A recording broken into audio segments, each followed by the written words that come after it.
मैं आज कैलकुलेट करने वाली हूँ विदाउट फार्मूला एक फुटबॉल का सरकमफ्रेंस। तो यहाँ पर मैंने सबसे पहले 2 स्टिक्स लगा दी हैं।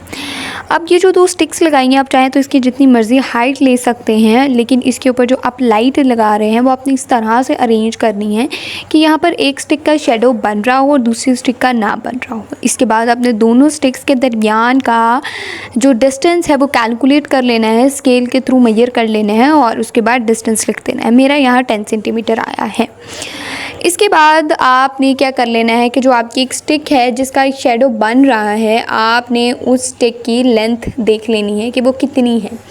तो मैंने यहाँ पर क्या कर लिया, इसकी लेंथ कैलकुलेट की जो कि मेरे पास यहाँ पर आई है, यानी कि मेरे पास आई है 8.2 सेंटीमीटर। उसके बाद मैंने यहाँ पर इसका जो शेडो बन रहा था, ठीक है, जो ये शेडो आपको नज़र आ रहा है, मैंने इसकी लेंथ कैलकुलेट की। बेसिकली यहाँ पर एक ट्रायंगल बन रहा है, ठीक है। तो आप देखें मैंने यहाँ पर क्या कर लिया, एडजेसेंट साइड मैंने इसको लिख दिया, बेस भी आप जिसको बोलते हैं। तो मैंने ये भी कैलकुलेट करके मेजर करके इसका भी जो आंसर है वो यहाँ पर लिख दिया जितना मेरे पास आई। अब इसके बाद मैंने कुछ ये किया कि मैंने यहाँ पर, मेरे पास ऑपोजिट साइड और एडजेसेंट था, तो मैंने यहाँ पर इनको डिवाइड करने से एंगल निकाल लिया।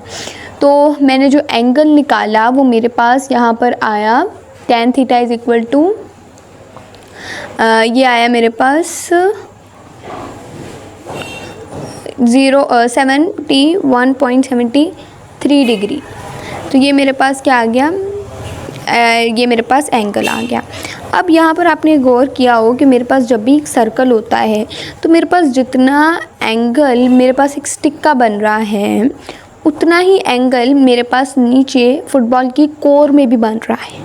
यानी कि अब जिस तरह आप इस पिक्चर में देख सकते हैं, तो मैंने यहाँ पर इसको 360 को पर एंगल पे डिवाइड कर दिया और मल्टीप्लाई मैंने कर दिया डिस्टेंस जो कि मेरे पास आ रहा था 10।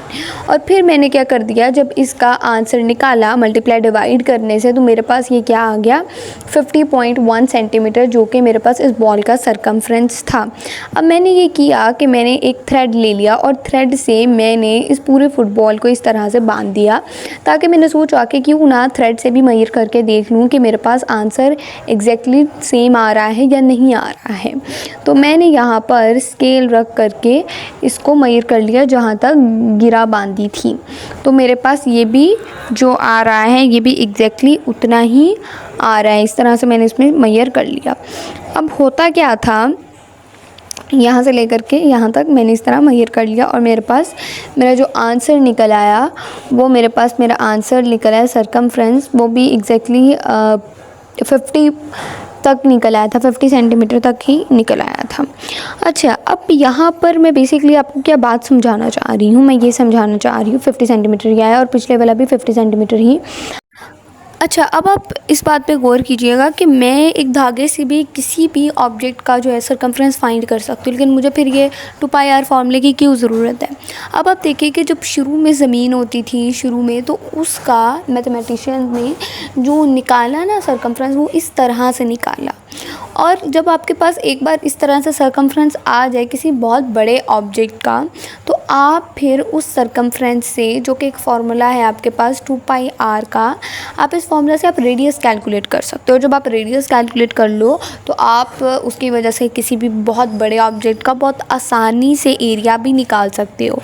तो यहाँ पर ये जो बेसिकली फार्मूला है ना सरकमफ्रेंस 2πr, ये यहाँ पर इसलिए यूज़ होता है, ठीक है, कि एक छोटा ऑब्जेक्ट था वो आपने धागे से भी कर लिया, लेकिन अगर बहुत बड़ा ऑब्जेक्ट है, जिस तरह मैंने फुटबॉल, लेट्स सपोज बहुत बड़ा है, तो मैंने जब इसका ये फाइंड किया ना सरकमफ्रेंस, तो इसका सरकमफ्रेंस फाइंड करने के बाद मैं उस सरकमफ्रेंस से रेडियस निकाल करके इस पूरे फुटबॉल का एरिया भी निकाल सकती हूँ, जो कि शायद ये आसान ना हो, एक धागे से पॉसिबल ना हो। अच्छा, मैंने क्या किया, मैंने ये किया कि जो आपको अब ये शो हो रही है ना, ये अर्थ का बेसिकली मैंने आपको रिप्रेजेंट किया है कि जो अर्थ होती है ना, ये किस तरह से अर्थ का क्या एरिया वगैरह है, ठीक है।